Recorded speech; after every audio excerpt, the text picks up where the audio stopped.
We're going live. We're going live. We're on the air.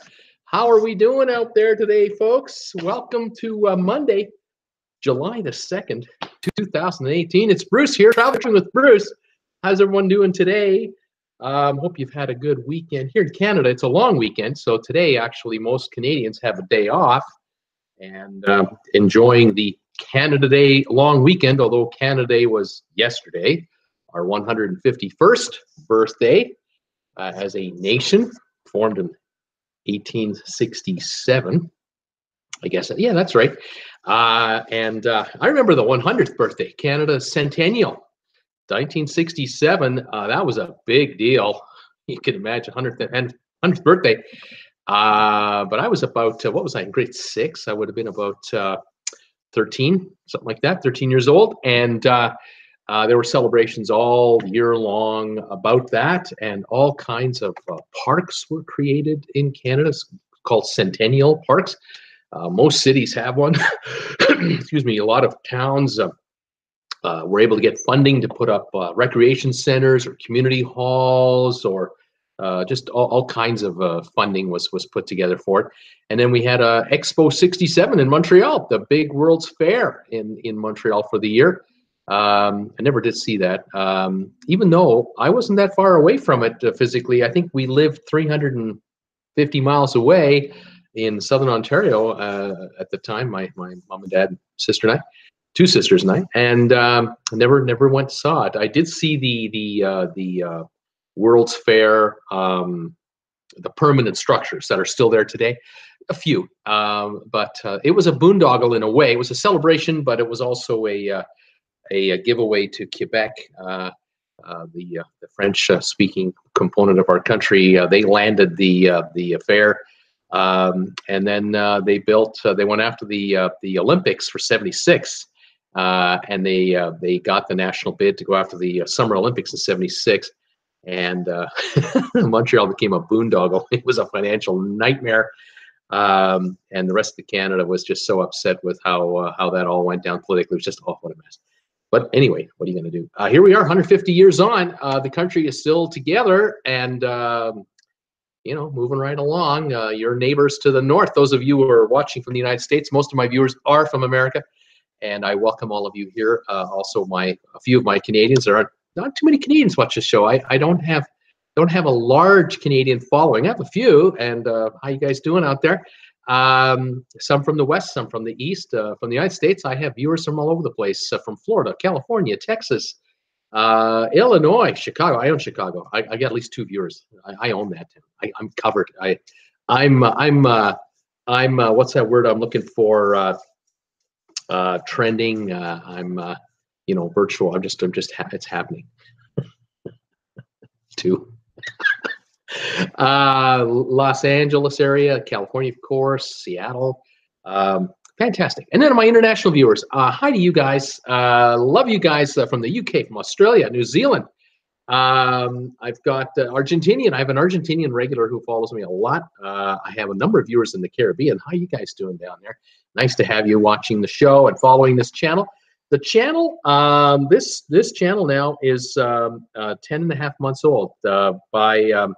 By the middle of this month, around the 12th of this month, July, in 10 days, I'll have an 11-month-old channel. And 11 months ago, this channel had absolutely no following whatsoever. There didn't exist.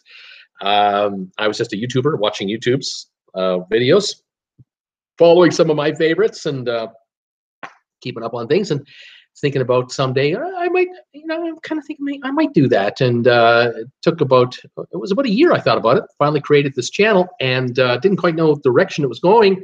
I still ask myself, what direction are we going? And from August until the Christmas time, I was doing videos like most YouTubers, a couple a week, sometimes 4 or 5 a week. Sometimes I'd get 7 or 8 a week. And then I decided I'd start doing daily videos. And I was doing daily videos, record them, and then I would edit them and post them. And I found, though, that doing that is difficult because you're talking to a camera and there's no interaction with your viewer. And so you're trying to come up with, a topic to talk about every day that you think will be entertaining enough to want people to watch. And I decided that over the Christmas holiday, I took a week off, went to Calgary with my wife, and we spent Christmas with our daughter. And it was that during that week, I determined and decided that I was definitely going to take the next step, which I had been thinking about, which was I was going to attempt live streaming. And I figured I would talk to my viewers and let them, talk back at me as well, and we would have an engagement. And I thought I'd give that a go and see if I liked it, and if I found it, motivating for me, and I do. Then I thought, well, let's see what the viewers like. Of course, if they don't like it, it's over. But they seem to like it, and more were coming on. And I found that the interaction between creator and viewer was great. We were able to compare notes, and topics of the day would come up. And sometimes I'd have something I'd want to mention, and I would mention that, but it would lead to other discussion elsewhere. And my viewers would say, well, have you heard about this? Have you heard about that? And what's your thought on this? And the show would just go a whole different direction. And sometimes things would get out of hand because certain viewers would be in a certain kind of mood. And next thing you know, you're talking about multi-head showers with four guys trying to figure it out at the same time in an inside cabin on a cruise ship. And I'm telling you, that just takes the mind to a whole new level. I never thought in November that would ever be a topic of discussion on my channel, but apparently it could be. Anyway, so there you go. Anyway, I've had a great time doing this, and I enjoy the live streaming very much.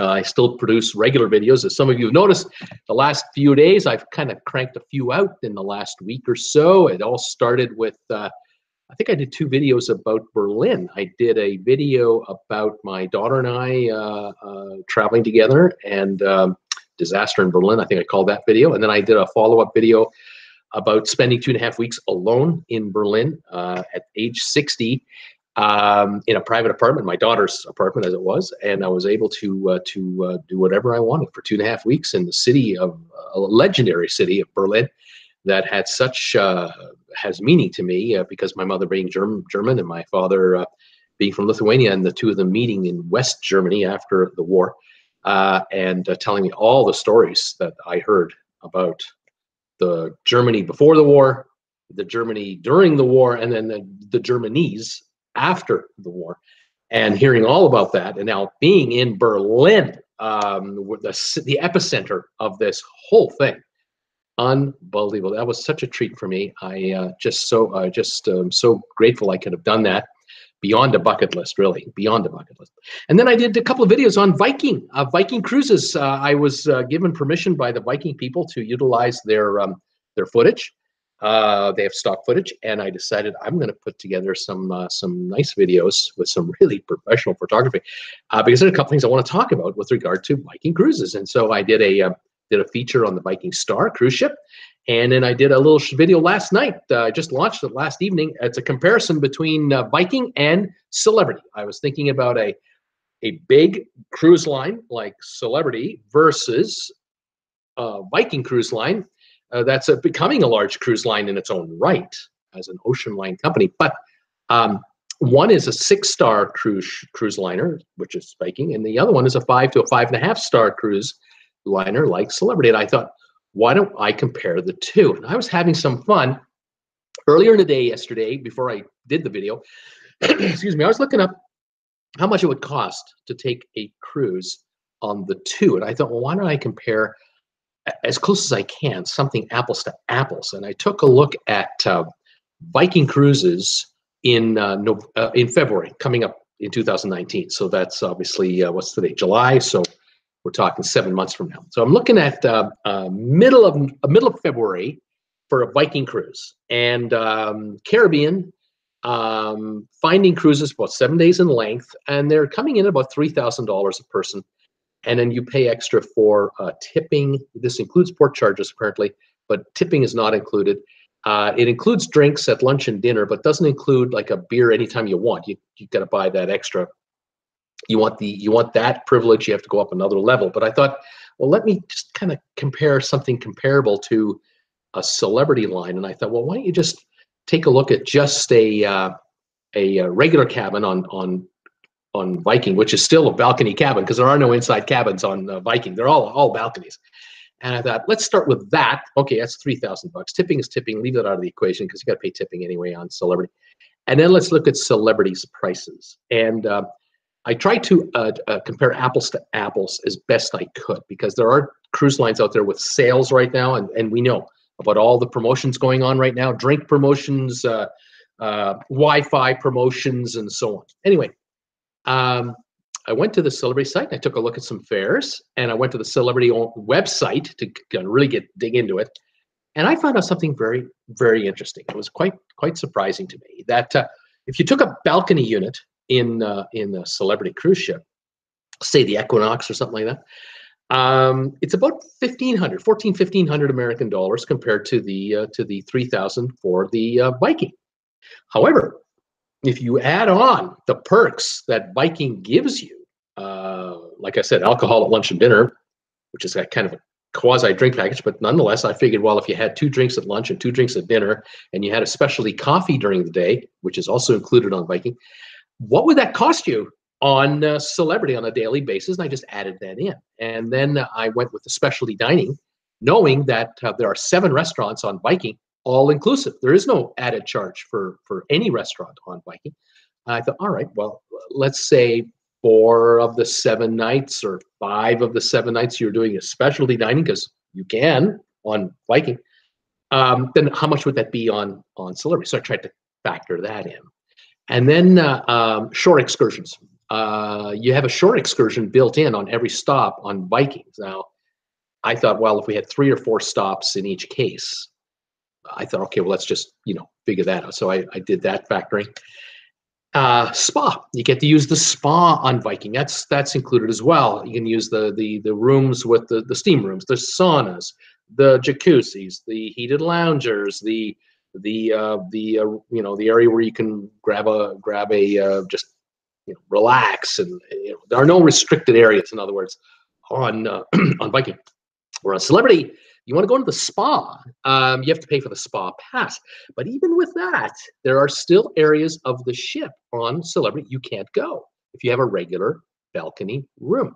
The only way you can get full access to the entire ship on Celebrity is to buy the Aqua Pass balcony cabin, which is higher up, like Haven class on Norwegian, or Yacht Club in the case of MSC, or the suites for Royal Caribbean. But I didn't want to compare those because those numbers were way higher, way out. So I tried to stay at the balcony level with Celebrity, and then just do the add-ons and try to get as close as I could with the Viking deal here. Same with Wi-Fi, unlimited Wi-Fi on Viking, but you got to pay for it on Celebrity. So I added up all these extras and tried to figure out kind of a range of dollars. How do we come? And I can tell you that by the time it's all said and done, Celebrity was almost $3,000 for the week. It was close. It might be a bit cheaper, but not by a lot.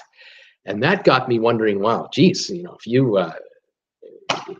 you can afford, say, $2,600 for a week per person to go on a Celebrity cruise with all these bells and whistles, you could more than likely muster up another $400 per person and take the cruise on Viking. Now you got to decide which way do you want to go. And there is no wrong answer. There's no right answer. There's just the fact that Viking, with 930 passengers, has 1/3 the number of passengers that Celebrity has. So if you want a quiet cruise, go to Viking.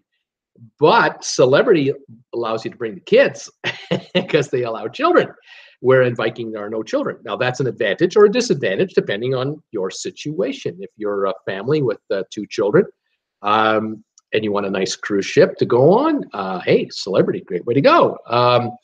But if you're a couple and you want to get away from the house, you left the kids with grandma and grandpa, or you don't have kids anymore, maybe Viking is the way to head over there. So each has its benefits, and there's drawbacks. Of course, if you like casinos, you're not going to like Viking because they don't have casinos. Of course, if you want to win at a casino, good luck.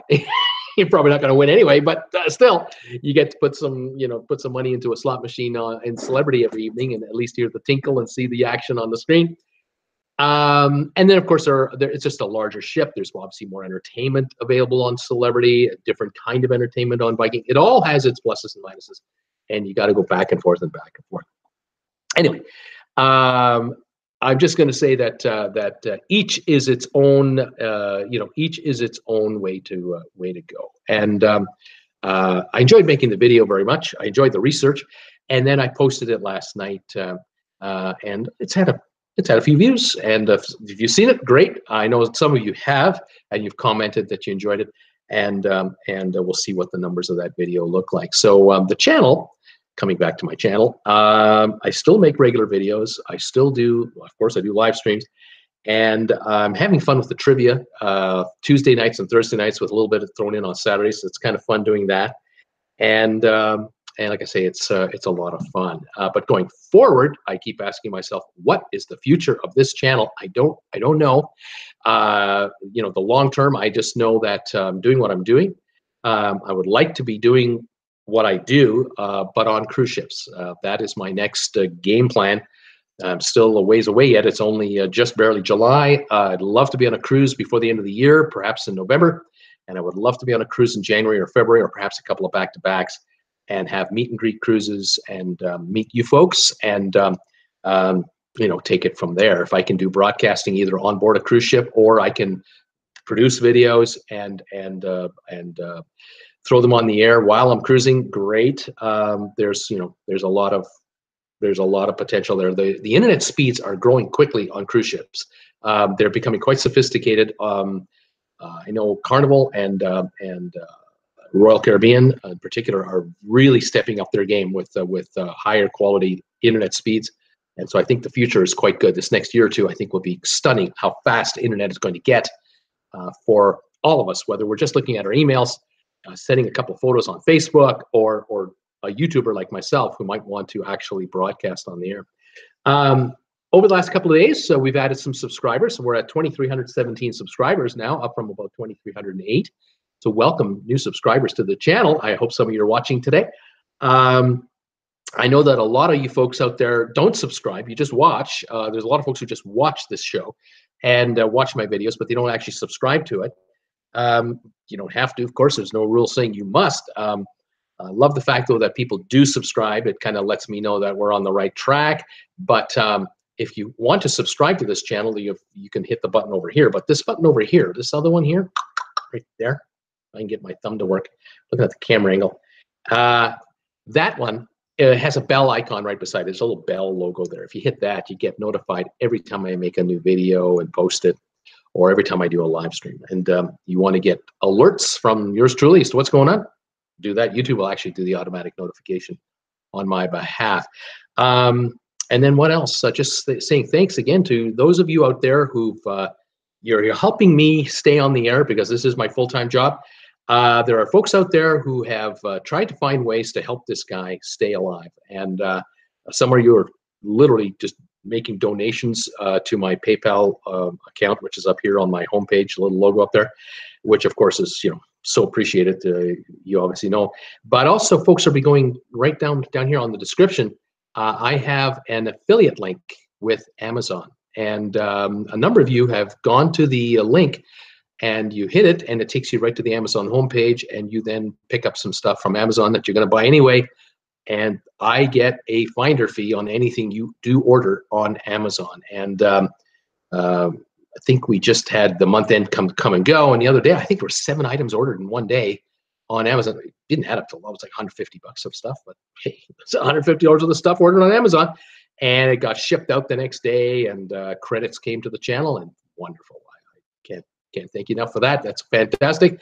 A lot of you folks are doing this here. You're picking up some swag from Traveling with Bruce. You're picking up t-shirts with my logo on it. I got 20-something logos now. Some of you are grabbing coffee mugs over here. Some of you guys are grabbing stickers and spiral notepads and clocks, wall clocks. Fantastic. I launched a new logo today. If you get a chance, go to the Redbubble store. The logo is up here too, or should be a link down below. Check out the Redbubble store. And if you go today, and acquire something. If you put an order in today on Redbubble, 20% off. Redbubble has a holiday sale. I think it's a Happy Birthday America sale starting today. I don't know if it lasts tomorrow or not, but it's on today, 20% on anything you order on Redbubble, which includes all my stuff. And so if any of you are thinking of getting a shirt or a mug or a travel mug or whatever, or you want to check out my new logos I've made now, I think, like I said, there's over 20 now. And in the last, 2 weeks, I think we put 2 or 3 new ones on. So you may want to check those out. That's fantastic. So anyway, there's just a couple of ways this channel is being carried by my viewers, my subscribers, and my fans and my friends. And I thank you all for that, because this is my gig. I don't do anything else for a living but this. And it's slowly growing just a little bit at a time. Those of you who may not know, I am remonetized on YouTube.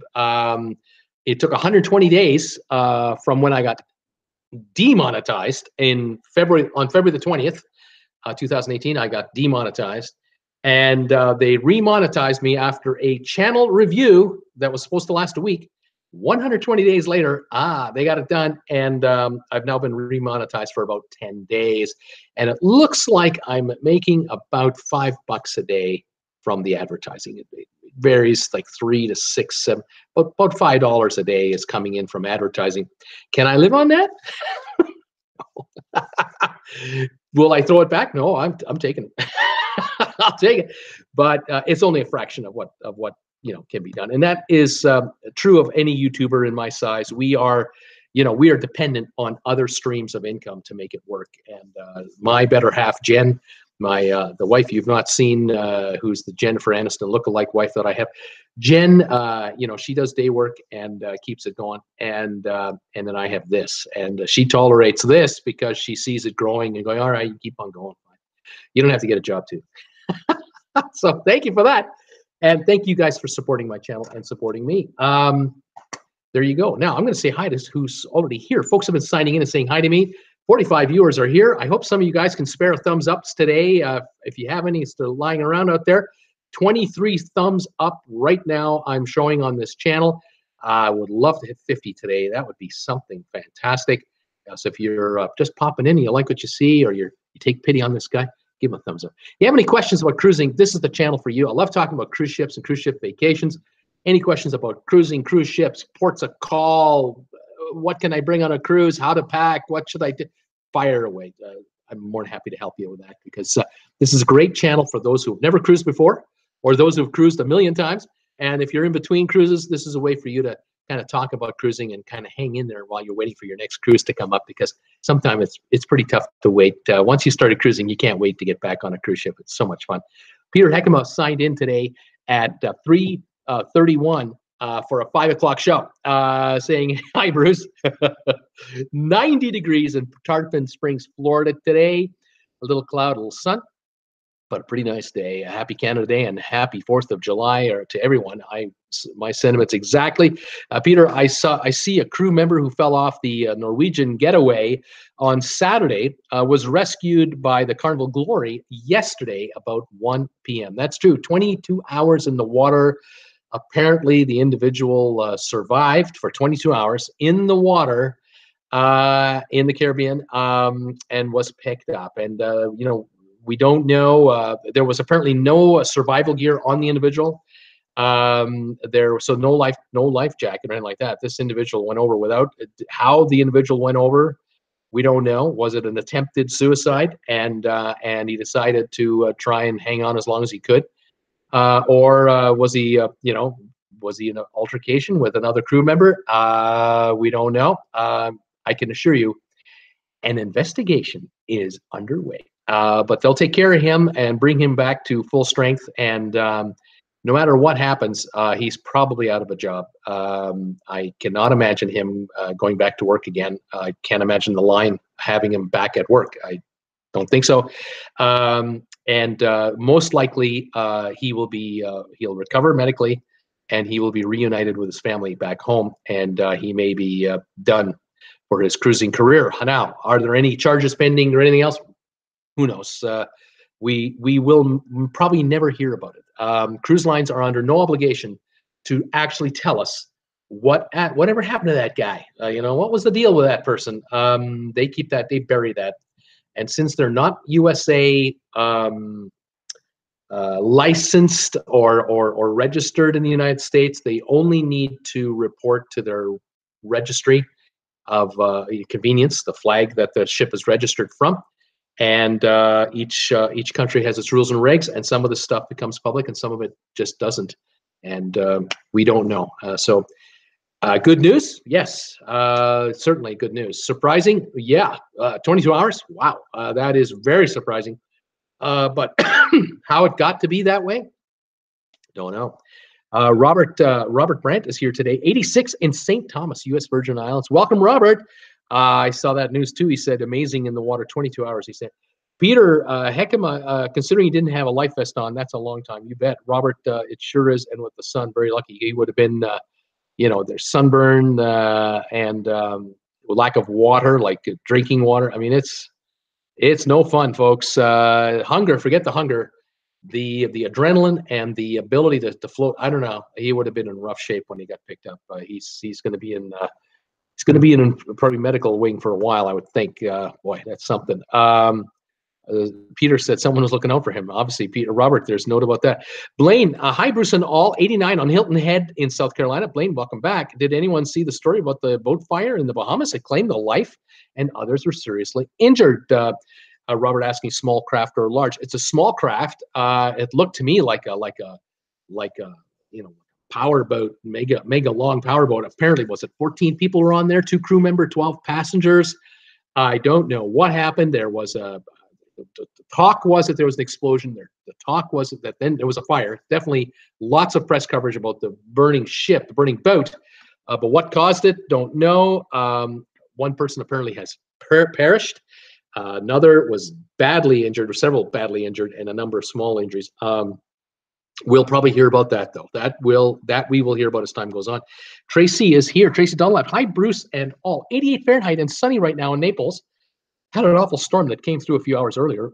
Gutters on the house couldn't keep up with the rain. Couple inches probably. Wow, that's amazing. Blaine said small craft, and Robert said hadn't seen any news about it here. And Blaine just said Google fire, the Google boat fire on the Bahamas. You'll get the story, and Robert is doing it. Wes Morrison is here. Hi, Bruce. 100 here in New Braunfels, Texas. Hoping for rain in a few days. Wes, welcome back. Good to have you, buddy. Yeah, he's hoping for rain. Florida's getting it all the time. Steam and Bean is here. Hey, Brucey, the Steam and Bean. I am packing for my summer. All 2 carry-on bags. Right on. He's packing for his trip. 2 carry-on bags. That's it. I am a centennial baby born in the summer of '67 or the summer of love. Well, you're a baby. You're a baby of '66. You're born in '67, but your parents got a head start on the summer of love. Welcome, sir. Tracy Dunlap. Hey, Robert, what part of St. Thomas do you live in? I have a fellow Aramco brat that lives near Charlotte Amalie. And Robert, I live in Botany Bay, he's saying. It's a 600-acre preserve. And Jordan is here. Hey, Bruce. And all. It's 23 today in Brisbane. Hey, Peter, Blaine, Robert, Tracy, and the Steaming Bean. Hi there, and Jordan, 23 in Brisbane, still nice in the 70s, nice weather. Alice Armstrong's here. Hi, Bruce, 99 degrees here in Shreveport, Louisiana. Welcome, Alice, to the show. 99 and humid, I would bet you, too. Stay indoors and stay cool. Steaming Bean, back in those days, Montreal was Canada's premier city, now Toronto, and slowly Vancouver. Yes, in '67, Montreal had it going on. Mayor Drapeau, or was it Drapeau, whatever his name was, Drapeau, a real promoter of the city, landed the World Fair, then he landed the Olympics, and put Montreal into billions in debt. just destroyed the city financially, and the province had to help bail him out. The federal government had to bail him out. Mayor Drapeau, what a character. One of the stories I remember, this shows you politics. So you think politics is American only? We have politics in Canada. A story goes that in 60-something, 68, 69, I don't know what year it was, when Drapeau was mayor of Montreal, there was a legislation being passed in Ottawa, I believe. I think it was a Canadian legislation. It basically was trying to harmonize road signs across the country so that people of both languages could figure out where they're going. And in Montreal, the story goes that it was proposed that the street signs would have to be changed to reflect English and French. And I don't remember how this came out, but the mayor said something along the lines of, it's all right, we're happy to comply. As soon as the old signs wear out, we'll just replace them with the new signs. It's no big deal. When a reporter said, but Mayor, aren't you talking about the cast iron signs, the road signs in downtown Montreal that have been up for 70 years? They've got like another 100 years to go, don't they? As soon as they wear out, we'll replace them. We're not opposed to changing them. Oh, I love that line. Unbelievable. He was such a character, a promoter of the city, no question. They got the Montreal Expos to come to the city. He was a leader in getting them in, but didn't have a ballpark where they could play. So they played in a place called Jerry Field that had 22,000 seats. How the major leagues were ever persuaded to do that, I don't know. They came in like 68, Montreal. It wasn't until 1976, when the Olympics were held, the Montreal team went over to the Olympic Stadium to play ball there.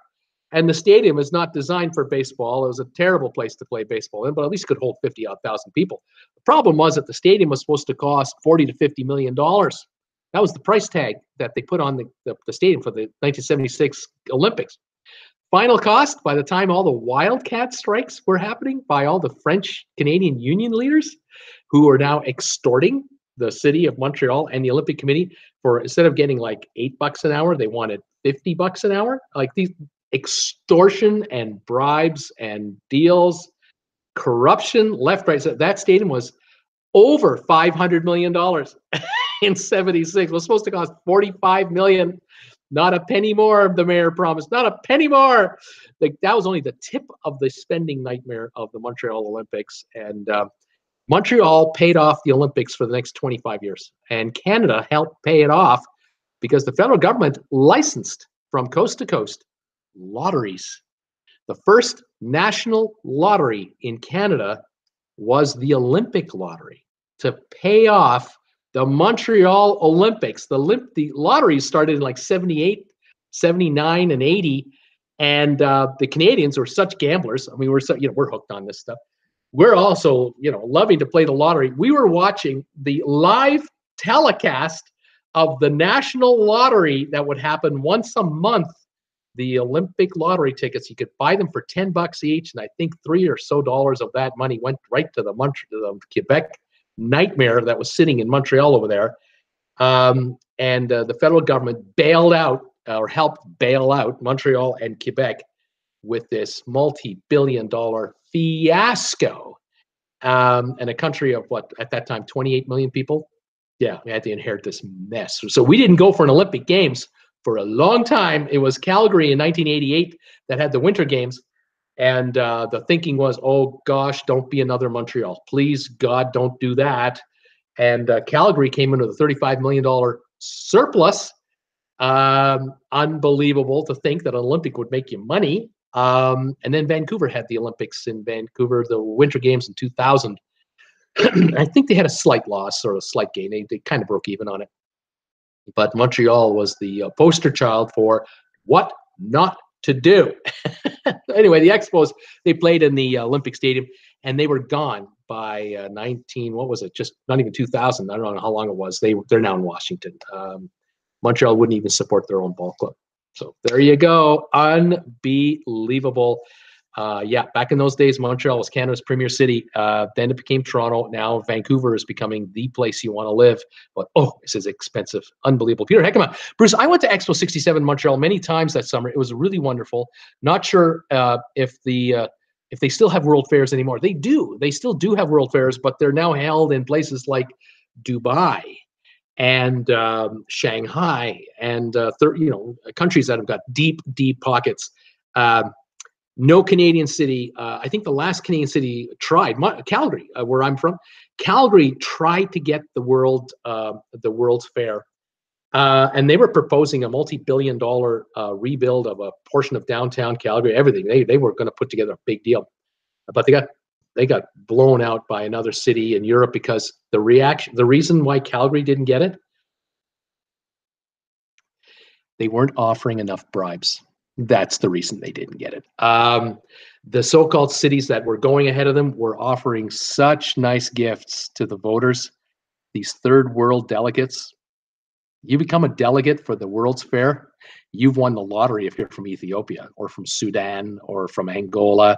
And if I'm offending any Sudanese or Angolans, sorry, but you just Calgary didn't have a chance because in Calgary you had rules. In Canada you have laws, and Calgarians in the organizing committee would have had to go to jail if it ever came out that they were bribing people.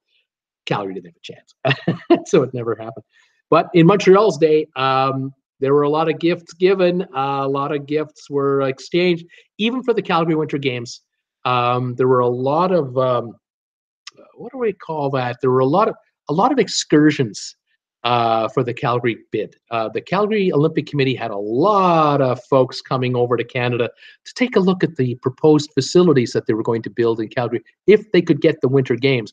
Because in those days, the IOC had a list of cities a mile long that wanted to have the Olympics, and so they had their choice. If you were an IOC member, you'd won the lottery as well, especially if you're a third worlder.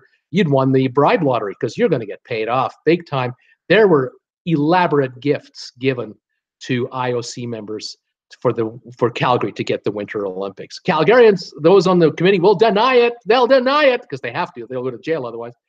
But there were elaborate ways, elaborate schemes were concocted to make sure that Calgary had a shot at getting the games, and they got the games. But they ran the games properly, and they actually had it make money. But yeah, those were the days. The World Fair and all that. Oh yeah, just terrible. Anyway, Robert, we get a lot of Canadians here in the U.S. Virgin Islands. You sure do. I can imagine. Steamer, not a large Canadian following. What am I, a biscuit short? You're a lot of a Canadian following. You yourself are a lot of a Canadian following. That I will give you hands down. The biscuit does not lie, but the numbers of biscuit-loving Canadians that follow this channel versus Americans, not even close. It's 80% USA. The rest of the world makes up the other 20%. Canada, about 7 or 8%. And that's it. That's what it is. Robert, and Germans. Yeah, Robert, that would be interesting. Seakeeper, hi, Bruce. 90 degrees here in Tequila, Florida. Sunny, slight breeze, and very enjoyable by the shade. 67 meant Expo for us in Montreal, and I spent the summer on the site. I was 12. Right on. Steaming Bean, please give the Brewster Bruce your thumbs up. And Jordan, she's saying, yeah, I will. Wendy, hi, everyone. Wendy Thompson saying, hi, everyone. Hi, Bruce. 90 here in Bland, Missouri. That burn the stuff you don't want sure helps keeps things warm. Yeah, I guess so. Get ready to move. Time to burn the stuff you don't want anymore. I see 34 thumbs ups. Thank you, people. And we're coming on up to 50 today. Stacy Waldrop is here. Hi, Bruce and everyone. It's cloudy at 75 Minnesota. How you doing, man? Nice to have you back. Wendy, purging is so fun. Yeah. Mary, hi all. 93 and crazy hot and humid. Looks like no break for this hot weather until Friday. Unbelievable. Tracy Dunlop, that must be beautiful. Robert Brandt, it is so nice down there. And Jordan, love the video on Canada Day, the Steaming Bean on Facebook. The Steaming Bean, thanks, Ann. Bruce, John B. Hi, Bruce. It's 100 degrees in Potsdam, New York, both yesterday and today, and humid. Welcome, John B. from New York. Nice to have you here. Yeah, the humidity is the same in Southern Ontario and Pennsylvania and Ohio. It's just, I remember the days in the 60s. We'd hang out in the basement. How homes in Ontario had the basement. And you'd hang out down there, 20 degrees cooler, and you try and survive. Steamy Bean, I started following Bruce during the Christmas holidays, he said. And thank you for that, Steamer. Robert Brandt at Tracy, it's a little removed from the action, but very nice. My house sits where the Atlantic Ocean meets the Caribbean. See, nice. Scott Weber, hi, everyone. Today it's 72 and sunny here in Palos Verdes, California. Welcome back, Scott.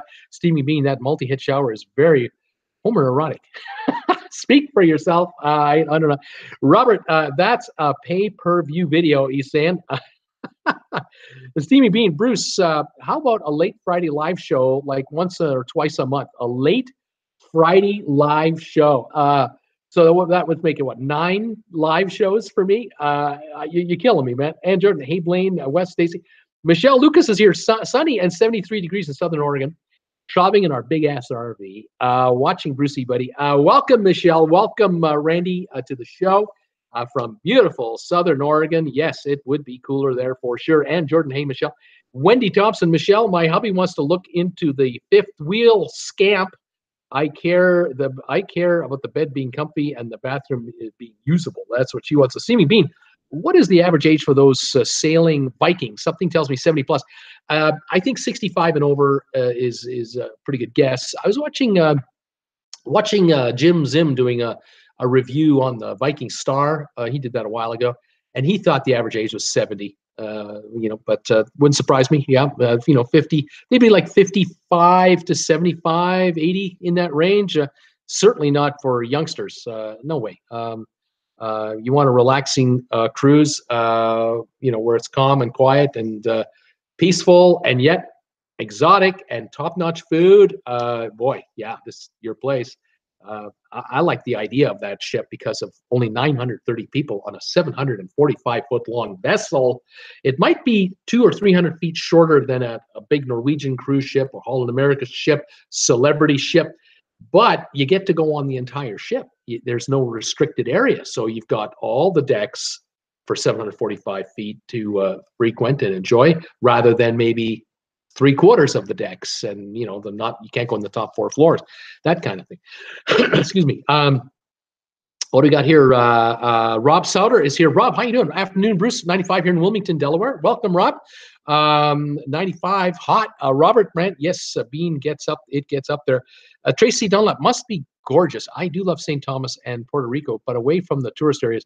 Love the mountains, hills overlooking that beautiful scenery. It would be nice. And Jordan, welcome, Rob. Michelle, hey, hi, and hey, Wendy. The scamp wouldn't fit Randy and his biscuits. No way, Randy, those biscuits needs a big ass RV, and that's what I need, and that's what the steamer would need, I would think. Gotta have a big ass RV for something like that. Enjoy our biscuits and get the gravy going for sure. Let's see, Robert Brandt, but can't send unless I break it up. Was trying to send you a link on the views of the house. Oh, he's trying to sell. I see. He's trying to send it to me. Tracy Bean, this is a family show. And Jordan, oh, Michelle, those damn biscuits. Hey, Randy, laugh out loud. Wendy Thompson, we have a dog show. Just need room for 2 humans and a Catahoula dog. Oh my goodness, Wendy, I don't know. You got so much going on. But I know you're moving to Florida so you can be closer to the cruise ships. But you still got the dogs, you got the grandkids, you want to go RVing. Mind, you are busy people. I'm telling you. Robert is trying to send something on YouTube. He's trying to send something out there. Debbie. Desi is here. Desi Wagner, happy Monday, everyone. 85 and sunny in Chicagoland. Humidity is down. That's much more bearable. Welcome, Desi from Chicago. Nice to have you back. Richard C. Hello, everyone. 96 on the coast, just off the grill. Oh, right on. And Jordan, hey, Desi, hey, Richard. Wendy Thompson, we did Viking Amsterdam to Budapest. We were the youngest on board at our 50s, being at that year of age. So they were the youngest at 50. Yeah, right on. You wouldn't have had a whole bunch of rowdiness going on or fist fights or anything like that, I'm sure. Fantastic. Richard C., hello, and great soccer games today. Wish Japan won, but they didn't. Tracy Dunlop, the Viking looks great. I'm sure there will be a time in my life might want to go, but I enjoy being around all age groups. Don't mind the kids. And Jordan, yes, Belgium 3. Japan 2. And Tom Henry, hi everyone, 98 Fahrenheit in Richmond, Virginia. Tom, welcome back and stay cool, my friend. That is getting up there. Wendy Thompson, food great. Cabin was always clean. Bed great, but didn't get a cabin on the bottom deck. She's saying about the Viking. Alice Armstrong is here. Hey, maybe y'all can answer my question about cruising on the Celebrity Eclipse. And the at-sea portion of the cruise falls on Easter. What can I expect the cruise line to do on this holiday? What will they do on Easter? I don't know.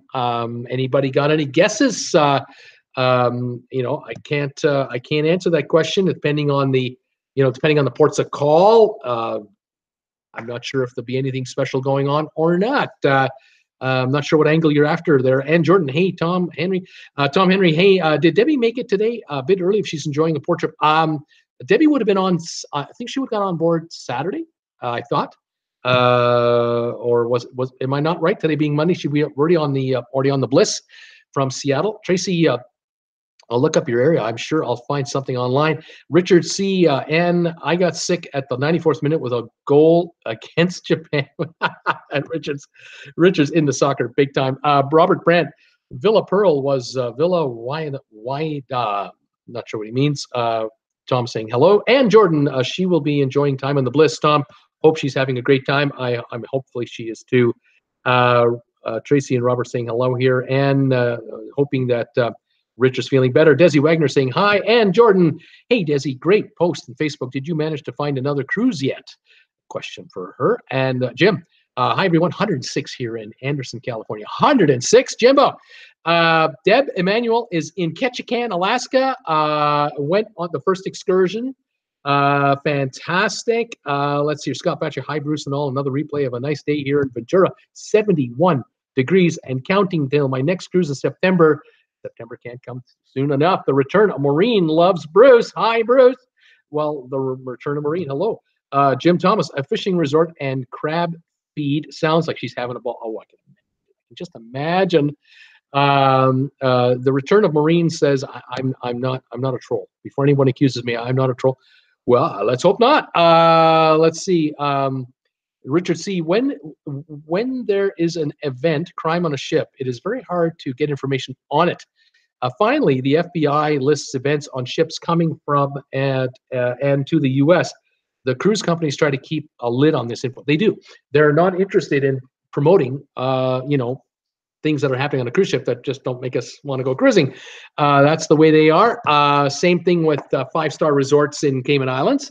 5-star resorts in Mexico. They don't want to talk about it. They want to deal with it and deal with it internally and keep everyone safe and just move on, because the statistics of issues like that is so incredibly low, but the sensationalizing of it, the press would love to get their hands on this kind of stuff. And if a newspaper or a magazine or a blogger can make a big deal about one incident on a cruise ship with 6,000 people, they might scare 500 people off a cruise for a while. And that is costly damage to a cruise ship, when in reality, it may have been one individual who knew another individual had an argument, and it got way out of hand. This happens in every city, town, village, hamlet in the world, 24/7, 365, all the time, and it's normal. Does that mean cruise ships are not safe? No, that doesn't mean that at all. Does it mean that cruise ships are like anywhere else? Yeah, it kind of means that. It means that there are people who can't handle alcohol on cruise ships, just like at home or at your local bar down the street. There are people who have tempers, just like at work. There are people who are kind and generous, just like all around us, hopefully. It's normal. It's a normal part of life. But there are times where things get out of hand and action has to be taken. But is it out of proportion with the world? No, it's not. And so that's why cruise companies don't like to brag about that sort of stuff. Can you blame them? I don't. What is your favorite cruise ever and cruise you've been on? I'll have to get back to you on that, because I've answered that question a million times. And I want to get through my comments here with my folks here. Desi, and rumor has it that NCL gave a $30 onboard credit to all passengers that were coming aboard for the delay. Curious to know what cruise you're talking about. Interesting stuff, Desi. Bio, yes, Bruce, remember me? I was the one who donated. Welcome back from the UK. Tom Henry, oh no, Robert, watch out for Khan, Star Trek. Barry Stanton, hey Bruce, new to the channel, how's your day? Pretty good, Barry, how are you doing? Tom Henry, Maureen, have you bought the I Love Bruce t-shirt yet, the one with the dolphin? And Jordan, hey boy, welcome back. And Jordan, welcome. Barry Stanton, Barry, hello, Ann. The return of Marine says, yes, Tom Henry, I have, thank you for asking, how's your day so far? Robert, Tom Henry, I've heard that joke a few times. Sylvia, hi, Bruce and everyone. 92 in cloudy Greensboro. Fantastic. Peter Heckema, the final cost of the Olympic Stadium in Montreal now stands at $1.2 billion, and it's now falling apart. It is, because it was built fast, not with the greatest quality control, and it was a cutting-edge design, but it's falling apart. It's a disaster. Tom Henry, glad to have some fellow trekkers. Tom Henry, hi, Sonia. Let's see here. Bruce, I can return of Marine saying, Bruce, I can just say I love your mug merchandise. I'm glad I made the purchase to drink my iced tea in it. Let's see here. Barry's going, that's a disgrace, Peter. I'm fuming. I don't know what you mean by that. Where is home for Boy and Noreen? The return of Marine. I'm located in Montreal. Tom Henry, Handy Canada Day. Happy Canada Day to Tom Henry. All right. Maureen saying, God save our Maple Leaf and good old Canada. Love my country. Fantastic. Bruce, did the mail show up yet, Tom? No. And today, no mail. It's a holiday, so I'll have to wait till tomorrow. But still nothing here. I'm watching for it. Yorak Hunt is here saying hi. Robert Brandt, what's this maple syrup mafia thing? Yeah, that's right. Robert, we had an issue with maple syrup, underground dealing, all kinds of crazy stuff. Tom Henry, oh, no, not the maple tree. I found out 2 weeks ago I have allergies to maple, willow, and a variety of mold spores. Oh, no, Tom, no. The return of Maureen says he loves pancakes and syrup. Let's see. Seeing this very nice. Cheryl, have you heard about the luggage valet service for de-embarkation on Celebrity? Have not, Cheryl, not in specific detail. I'm not exactly sure on it. Let's see. Ali A, you got to hit him with a hot dab. Something's funny here. Thomas Goals, hey, did you hear anything else on Carnival Magic? Nope. Ali A, an amazing dance move, huh? Ali A, Bruce, can you dab for us? Ali, I'm not sure if you're real. Easter, Robert saying Easter is usually a fancy dinner. Peter Heckema, as far as the Montreal Olympic Stadium is concerned, the expense is not over. They have to put a new roof on it and major improvement before it hosts the World Cup in 2026, multi-million dollars.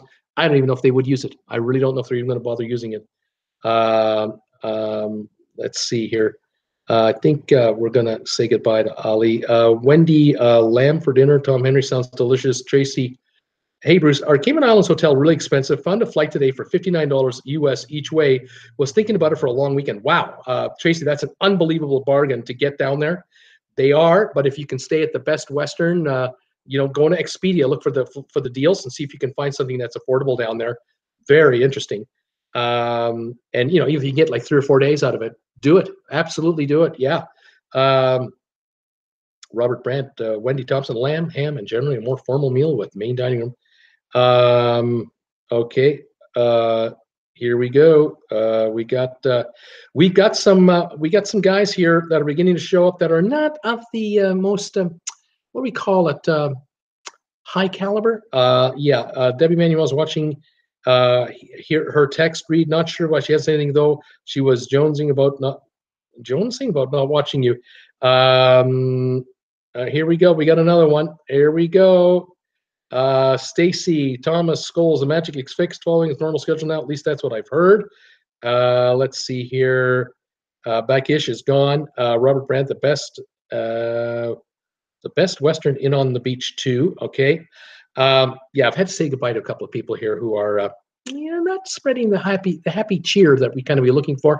They're not quite up to traveling with Bruce standards. So we've said goodbye to them. Kind of watching here, on the old message, see if there's any more coming up. I've kind of caught up to everybody, and so we'll just keep an eye on where we're at here with these messages and go from there. Well, folks, I had a couple of pieces of news for you today that I was going to mention. First of all, I wanted to talk about one moment here. Here we go. I think it worked. There we go. First thing I was going to talk about was Carnival.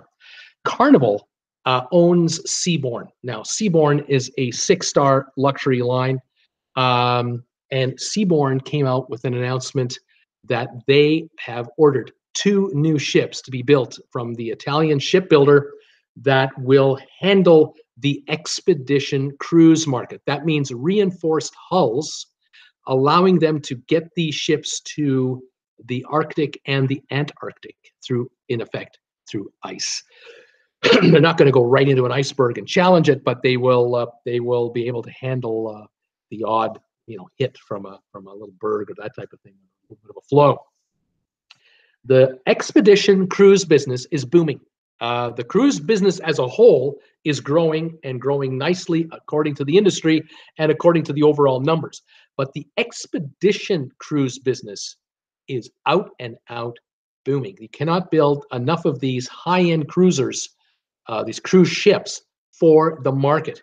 We're talking about a dollar expenditure for you and I of $800 to $2,000 a day per person. And cruise lines like Pullmantur and Silver Sea and a few others are up to here in business. They're just booming. They're sold out. The Seabourn people have ordered 2 ships that will each hold 264 passengers, so 132 cabins. They will be delivered in 2021 and 2022.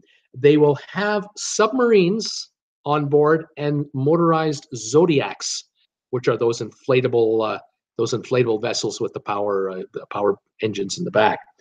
That will allow them to take 10 or 12, 14 people at a time from the ship right to the shore in the Antarctic or onto an ice floe in the Antarctic.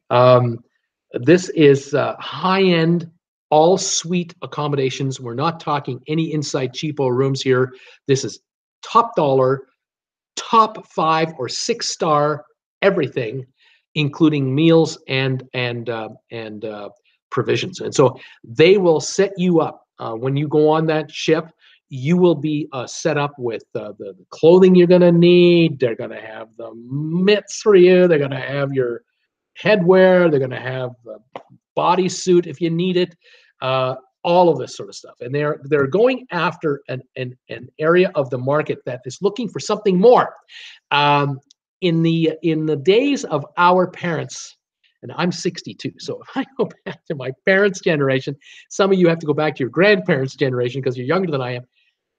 You go back into the 30s, the 20s, the 30s, and the 40s.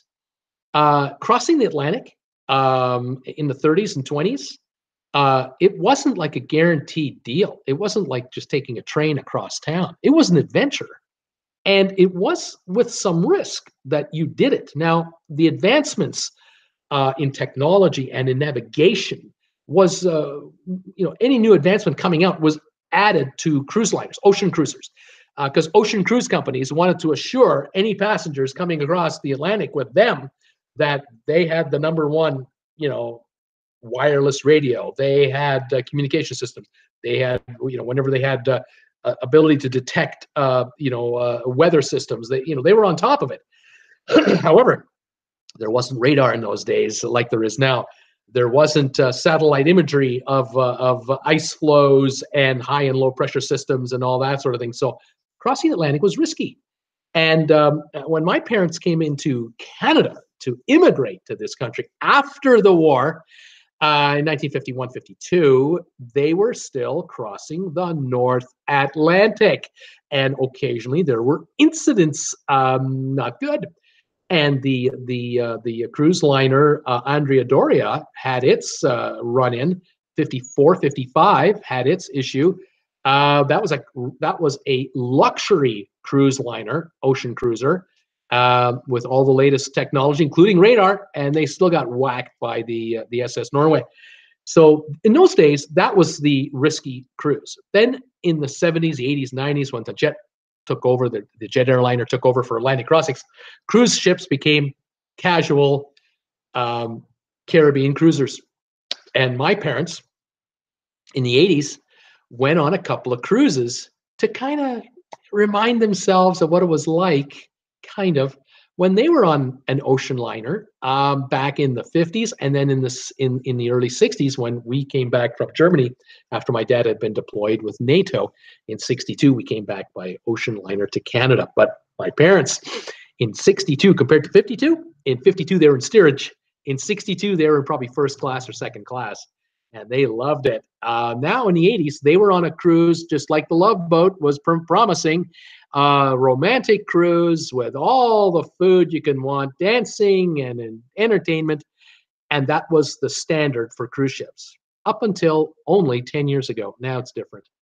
Today, the millennials, they don't want what mom and dad had. They don't necessarily want to go on a love boat that goes out for a week to a couple of Caribbean islands and comes back. And what have you got to show for it?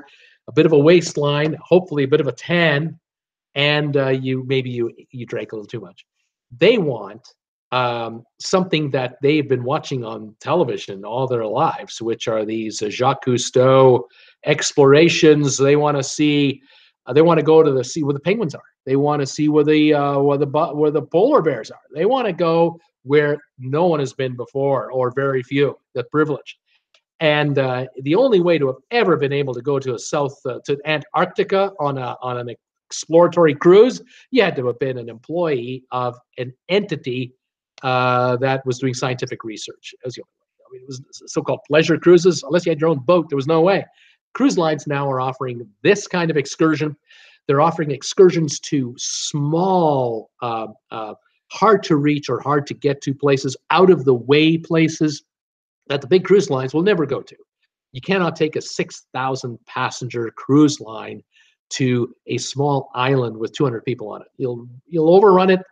They'll never give you the permits to go there.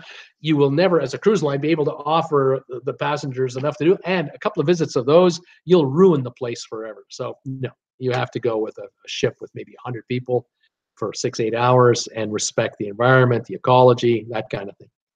So these exotic cruises, these expedition cruises, are a niche in the cruise business that a certain demographic want and are prepared to pay for, rather than simply go on a cruise to the Caribbean, or to a repositioning cruise to Madrid, or a cruise from, say, Los Angeles to Australia, stopping 15, 20 times along the way. Just the way it's going. So right now, Carnival, they own Seabourn. They're in the business. Royal Caribbean, they didn't have anything in that business. They do now. They own Silver Sea. They bought 2/3 control a month ago, and they now control Silver Sea, and they're adding ships to that line. NCL, they don't have anybody. They're going to have to do their own, or they're going to have to buy somebody. MSC, same thing. They don't have expedition ships. So what'll happen? There's Ponant cruise line. There's a couple cruise lines out of Norway, Sweden. We may find takeovers. We may find that there might be mergers continuing in this area, where the large cruise lines will gobble up a couple of these lines and add them into their repertoire of cruise lines to offer this added area. We'll have to see how this plays out, but it's a booming area. Ponant out of France, they have 5 ships right now going. They've got 6 on order. They're doubling their fleet in the next 4 or 5 years. It's nonstop, absolutely amazing. Anyway, we'll see how that plays itself out. Couple of comments coming in here. Robert, Robert, we need happy, joy. Cheryl Nemo, they take your luggage from ship to the airport. This is the concierge service from Celebrity she's talking about. They take your luggage from ship to airport and check it in. You miss all the lines at MIA Miami. Best part was when I saw the little red suitcase at baggage claim at Pittsburgh. It was worth $35. It was worth it. $35. It was all it cost her. Fantastic, absolutely wonderful. Tom Henry, hi Debbie Manuel. How's the bliss treating you? Cruising with Wheels. Good afternoon. Traveling with Bruce. Hey, Cruising with Wheels. How you guys doing? Welcome to my channel today. Nice to have you here. Robert Brandt, Bruce, Seabourn is great, but they tend to run very high in their fares. I believe it. Desi. Wagner, Bruce, NCL apparently compensated the passengers coming aboard on Sunday because they were delayed due to the crew member going overboard. The getaway did not start boarding until on Sunday until 3. That's why they gave them a $30 credit. I see. Thank you, Desi, for clearing that up. Tracy Dunlap, are you talking about Bean not being high caliber? Laugh out loud.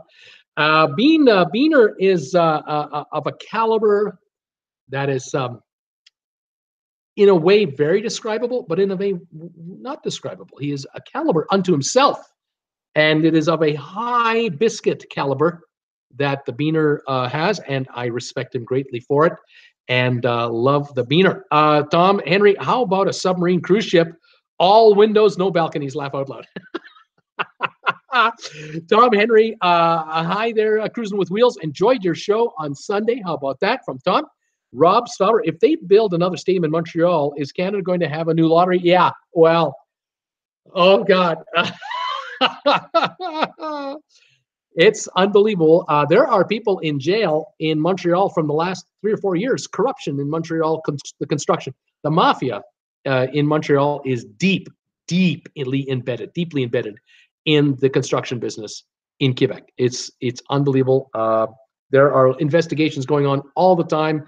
The RCMP and other office official agencies are all over these guys. It's crazy. It's just crazy. Robert Brandt, the unsinkable Titanic. Cruising with Wheels. Tom Henry, hi. Thank you so much. Glad you could make it. Cool jazz. I think someone is building an exact replica of the Titanic. Actually, there were two supposedly being built. One has stopped and will never get done. It's an Australian venture. It was supposed to be at sea years ago. And then there's a replica being built as theoretically a floating hotel in China. And I hear spotty information about it from time to time. It looks like the Titanic, but it wouldn't be able to sail afoot.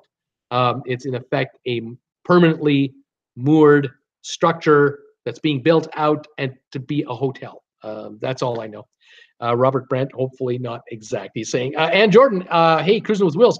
Great NCL Bliss review yesterday. Thanks for all your awesome videos. Cruising with Wheels. Ann Jordan, thank you. Nice to see you there. Richard C. actually lost weight on a 28-day European cruise. Lots of walking. Yes, in Europe, they believe in walking and getting around. That's true. And Jordan, a blank screen at the beginning. Finally, watch the replay on YouTube at Cruising with Wheels. Tom Henry, Cruising with Wheels, the Jewel and Star are my favorite cruise ships. We cruise on the Bliss, March 30, 2019, and that will decide if we do any other big ships once they've done that one. Interesting. Tom, I said says I would like to do Bermuda, but not on a big ship. Jim Thomas, Deb Emanuel said to tell everyone she's having a ball and enjoying herself immensely. She'll be in Juneau tomorrow and hopes to check in, but it might be in Facebook. So we'll see. So let's see here, Tom Henry. That in Jim, are you on board or just talking? He's just talking to her. He's at home and he's texting with her. Jim Thomas, I wish was on the ship, but we are texting and she's sending me pictures. He's saying she's sending me pictures.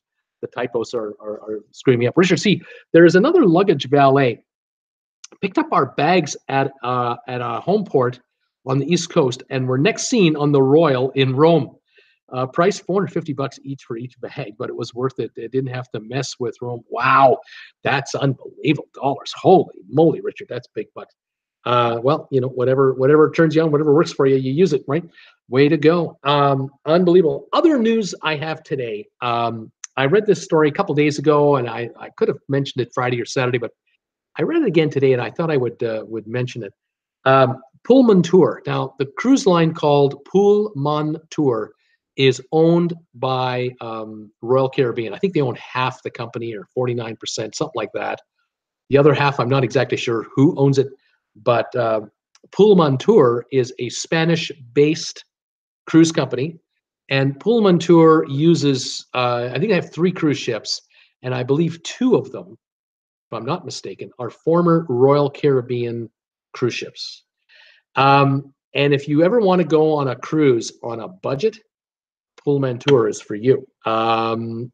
Where, say, you could take a Caribbean cruise in a balcony for $125 on one cruise line, you could go on Pullmantur for $60, $70. Europe, Mediterranean, inside room, you want to really save, you'll be on a, say, a Costa Cruise Line ship for inside room for maybe $80, $90.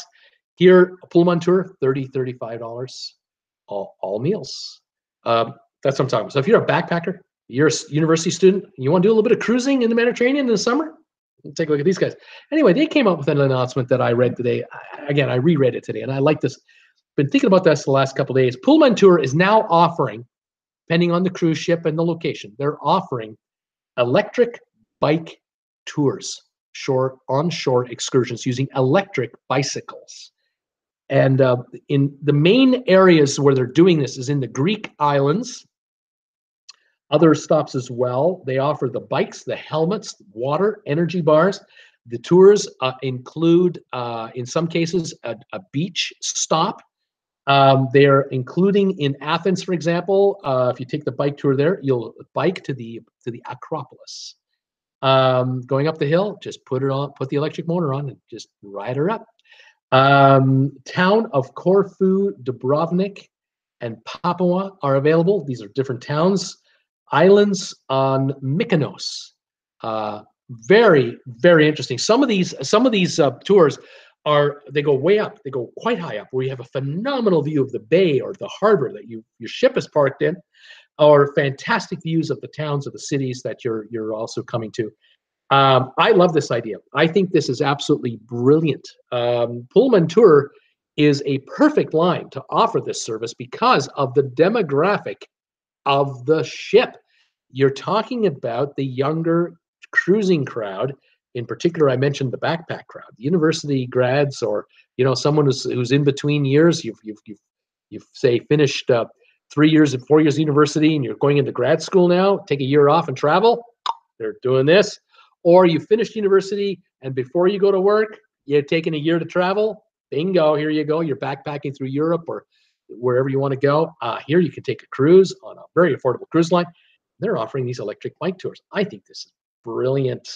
I actually would not be surprised if in not too long a time frame, we see this kind of package being offered by some of the major cruise lines in the Caribbean.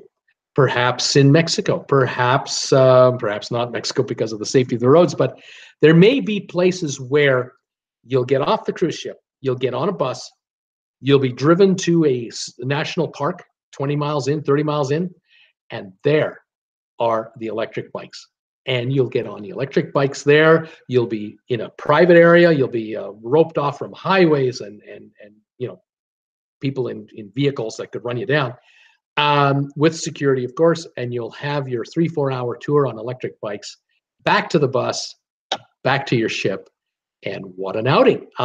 This, I think, is brilliant. I think this can be done through European stops, for Rome, perhaps, or for maybe perhaps a bike tour, electric bike tour in around the area around Florence, not downtown where all the cars are, but out in the country, or there's a million ways this can be put together. I really like this concept, and I think it would be a pretty cool thing. I would take advantage of it, even at my age, at 62, knowing that if I pedal, I pedal. If I'm tired, I'll let the electric motor take me. And if it breaks down, the kids with me will take care of me.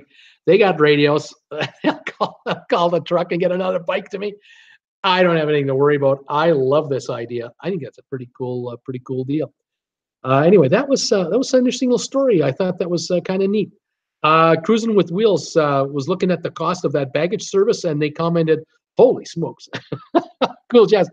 Pullmantur uses the Monarch and the Zenith ships. Yes. Stivex is here. Hi, Bruce. Hi, everyone. How you doing? Jim Thomas. I found an app that I could actually follow the Bliss as it was sailing with satellite. So I watched from above, so to speak. Interesting. And Jordan, hey, at Cool Jazz, how are you doing today? Cheers, everyone. Driving with Bruce mugs available now. Everything 20% off in the Redbubble store.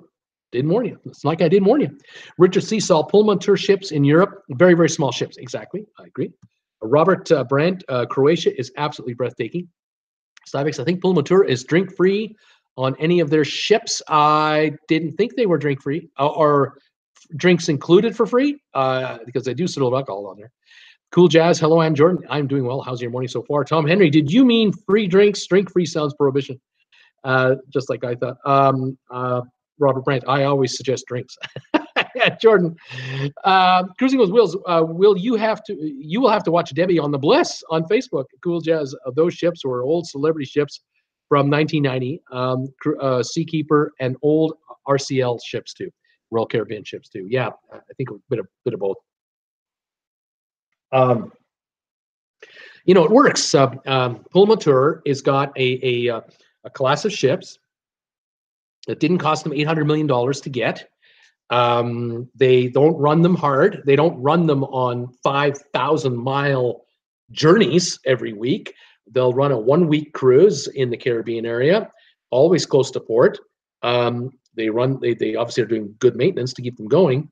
But because they don't have these unbelievable payments to their bankers for $800 million a ship, these ships may have cost them $50 million, $60 million, whatever, or they're just leasing them. Whatever kind of arrangement they've made, they can offer cruises for a pretty good price. And gotta hand it to them.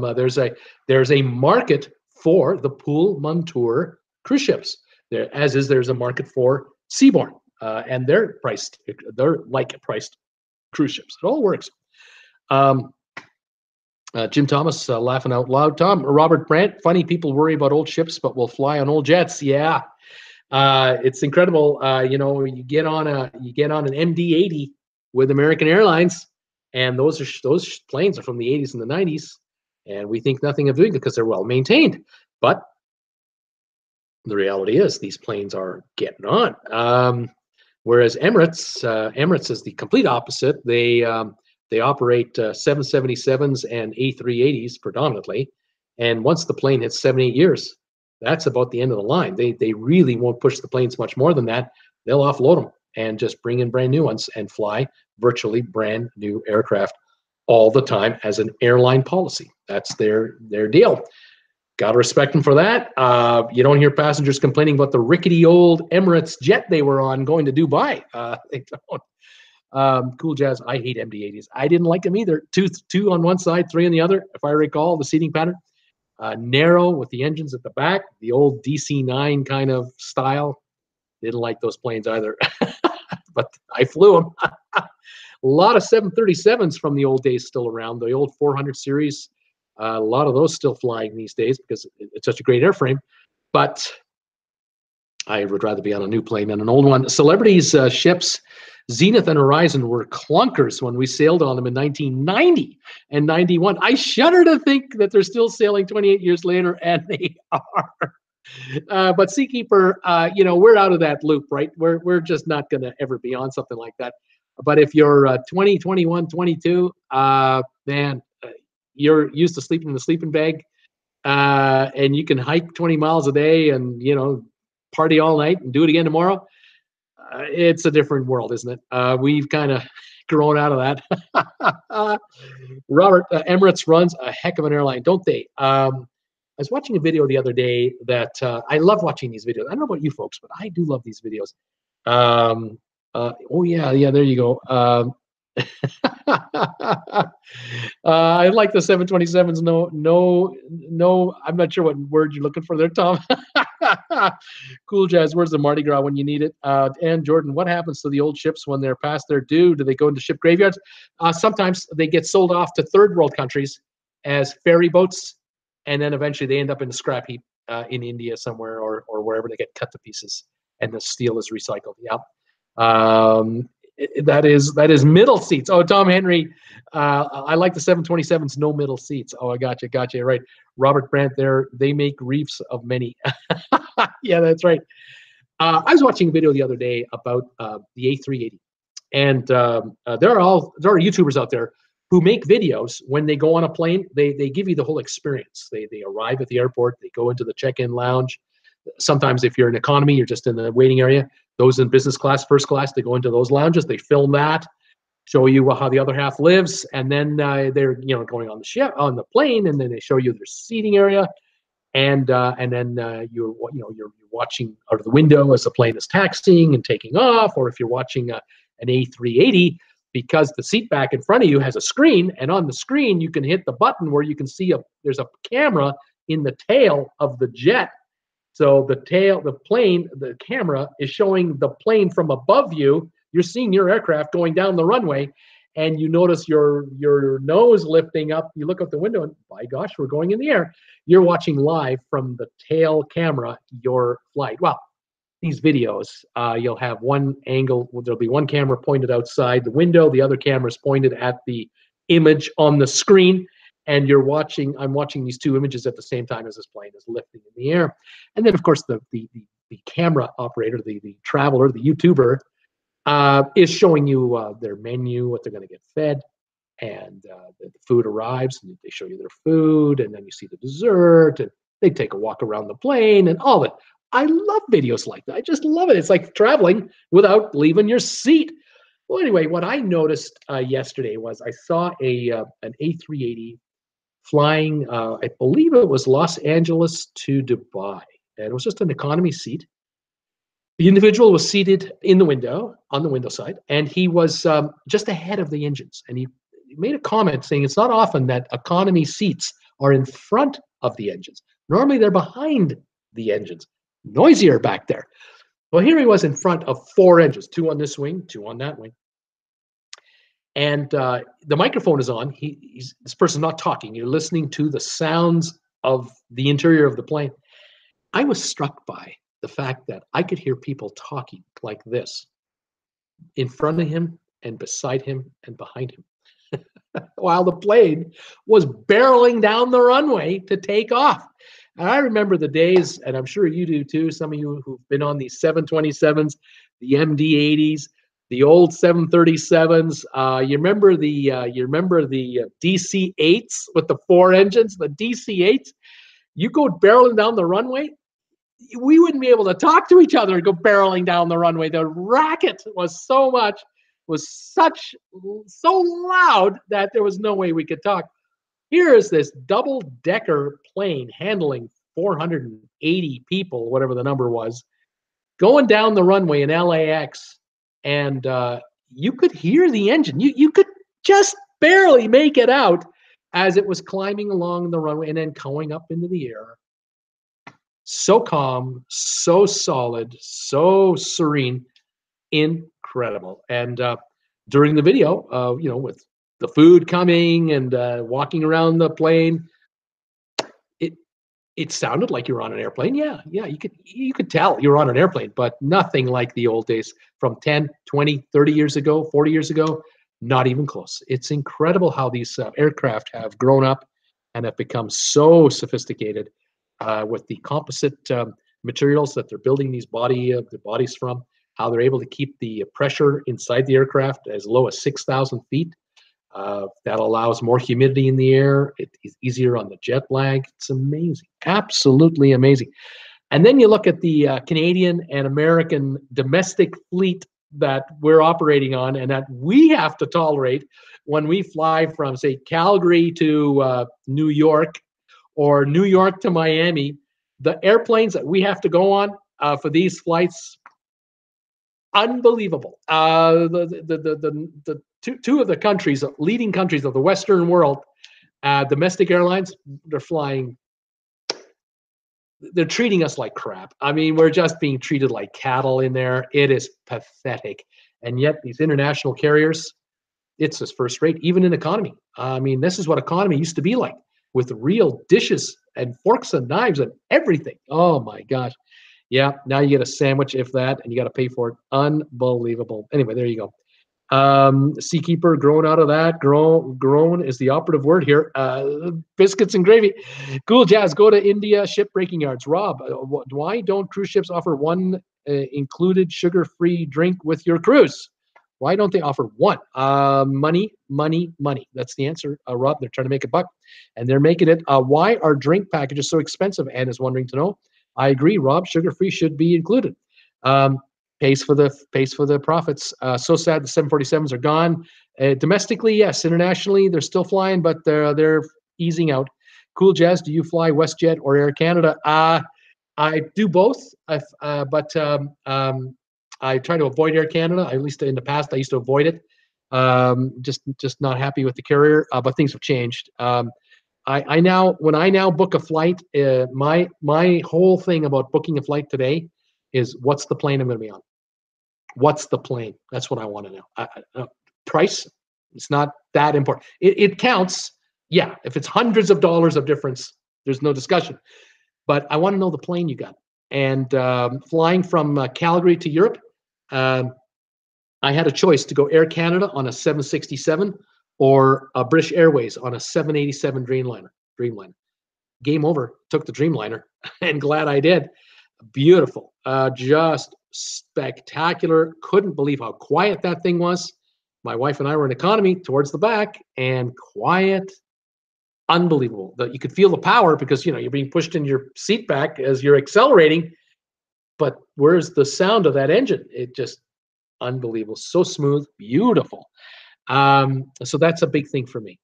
Anyway, Seakeeper, there is a huge ship graveyard in Alang in India. Awful place, horrible working conditions, hazardous materials handled with bare hands, just flabbergasting in 2018. Third world, and it's bad. Love Emirates, Ann Jordan is saying, my favorite airline. Can't blame you there, Ann. And since they've teamed up with Qantas, wow, have you got service. The Cool Jazz, Porter is so awful. I heard, oh gosh, I wouldn't even think of it. Robert Brandt, agreed, Bruce, the jet versus cheap makes a lot of difference. Yes, I have to know the plane. Robert Brandt, if it's a short flight, maybe cheap makes sense. Yeah, I mean, if it's a 45-minute flight, you're up and you're down, or it's an hour flight. Yeah. But, if you're going to fly, from, say, Seattle to Miami, boy, I'd really like to be either on a direct flight, if at all possible, only a one-stop, absolute worst case. But boy, I would, far prefer a wider bodied aircraft than a thinner one, and all this sort of stuff. But international, I'd be hard pressed to fly domestic airline. If I had the chance to go from LA to London, you wouldn't catch me on an American carrier. Not a chance. No way. No way. I'd be on British Airways, Lufthansa to Frankfurt, perhaps, or another carrier if possible. And if I were to fly to Dubai, because I'm going to use Dubai as a hub, it's Emirates. That's for sure. Otherwise, if I'm going to go to Doha, it's on Qatar. Or if it's to Abu Dhabi, I'll be on, is it Etihad? How you pronounce that? These carriers are the ones. They're the ones. They've got the product. They're spending the money on the planes, and they're offering their passengers real comfort. Boy, the entertainment systems alone on Emirates, unbelievable. The number of movies you get to watch, they got everything. It's incredible. It's just incredible. Robert Brandt, Puerto Rico to St. Thomas. Well, yeah, that's up and down, isn't it? Cool Jazz flew on a turboprop once. Never again. Never again. It was like flying a kite. I was on a turboprop once from LA to Palm Springs. 40 minutes. We landed on a jet in LA, got off the jet into the terminal, from the terminal to the gate, down the stairs to the tarmac, on the tarmac, into the plane, which is like 3 steps up, into the plane. My seat was at the back, the last seat in the back of the plane.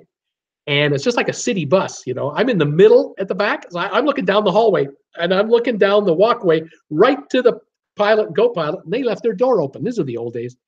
And I could see them operating their stuff, and I could see at the front window. I loved it, but oh man, oh yeah, this, oh my goodness.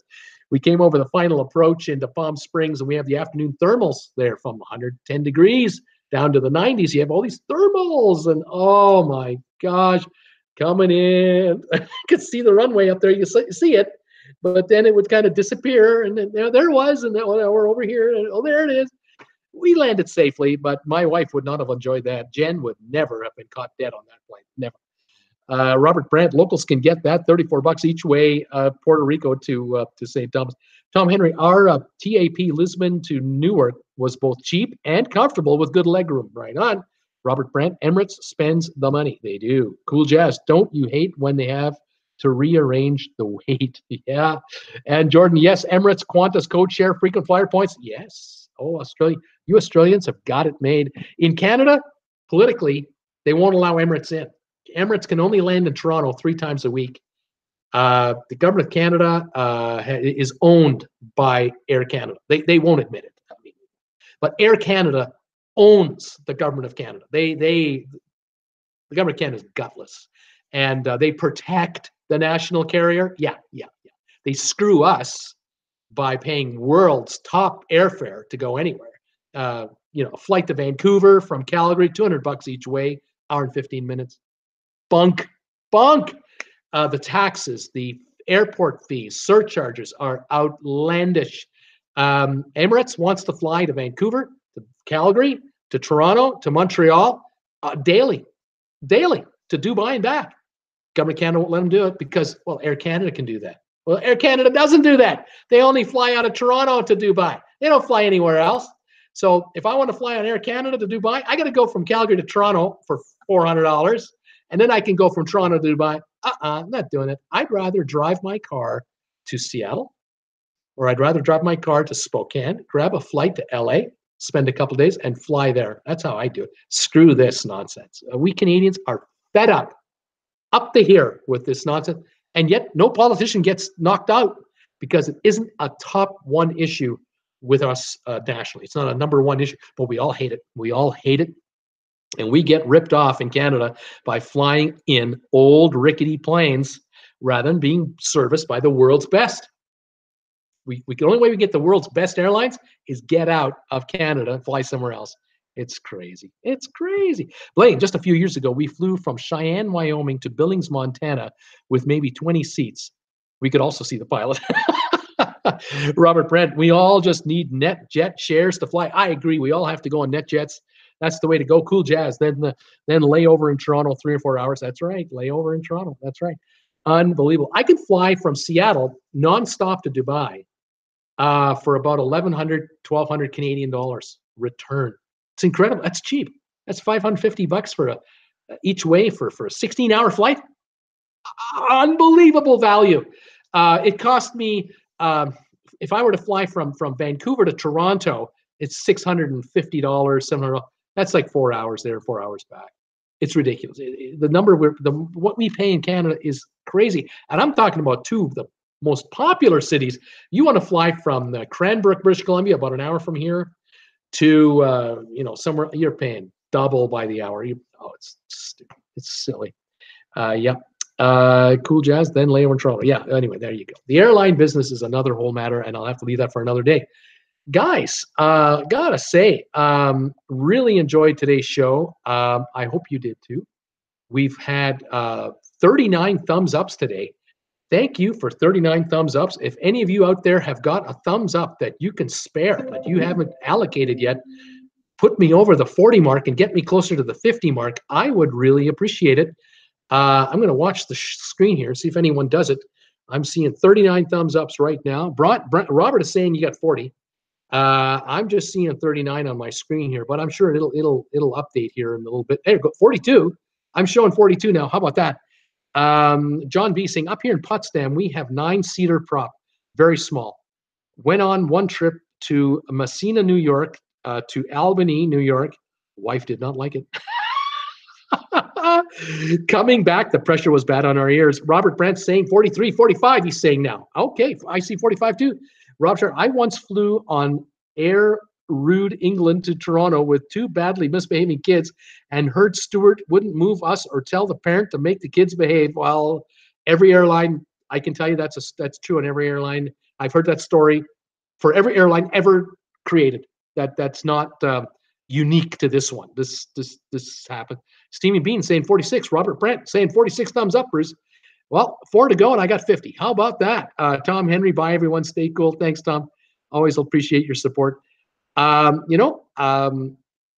These airlines, they're not babysitters in a way, but I agree. It would be nice if you could get those damn kids to shut the hell up, but easier said than done, isn't it? It's too bad. Robert Brent, that's a thumbs up for all who are in here. Fantastic. Blaine, 47. Bruce, you got 47 thumbs ups. How about that? I'm showing 46. He's saying 47. It's probably going to kick here in a minute. 3 away from 50. Should I stay on the air until we get 50 thumbs ups? I don't know if that's true. I'm sure I'll get them in the after hours. Anyway, there you go. Tomorrow is Tuesday. It's July the 4th. Happy America Day. Happy 4th of July tomorrow. I'm on twice. I'm on at 5 o'clock Eastern. I'm on at 8 o'clock Eastern tomorrow night with trivia. And I got to figure out what kind of trivia to have tomorrow night. I wonder if I should have July 4th trivia or should I have Canada Day trivia. I don't know. I'll figure it out. And Jordan, they have to fix your airline, Bruce. Is Air Canada your national airline? Come on, PM. JT, fix it, please. I can get a direct flight from B&E to VCY on Air Canada. Bruce, did you see my post about the hotel for a day at Cruise Ports? Did I see your post about for a hotel for a day at Cruise? I thought I saw something, but I have to go back and relook at it. Stephen Bean, 49. He's got 49. Tom Steamer saying Bruce, what happened to 7-3? Tom Henry. Bruce, what happened to 7-3? What is 7-3? What happened to 7-3? 7-3. I don't know what you mean. Stevie Mean. Air Canada has gone broke at least, I know once it went bankrupt and got regurgitated, and a whole bunch of money was left on the table with entities and companies, lost millions, and the company was regurgitated, came back with federal loans and guarantees, and went public again, and trying to run it as a business. But deep down inside, we Canadians know they are backed by the government of Canada. They are protected by the government of Canada against foreign competition, and it's an artificial airline. It isn't the real deal. They don't run like a real airline does. United knows it. American knows it. All the U.S. carriers know it. And we in Canada do not have the luxury of picking and choosing certain airlines for our flights. We have to use either WestJet or Air Canada. WestJet used to be the competitor that said, we'll be the discount airline. We'll give you the real deal. That lasted about 5 years. Now WestJet is just as expensive, and they're just the same as Air Canada. That so-called independent spirit is virtually gone. WestJet just announced their own discount airline. The discount airline announced the discount airline. Yeah.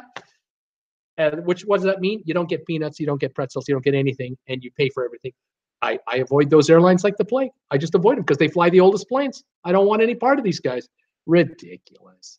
Tom Henry, July 3. Today is tomorrow. Sorry. Okay.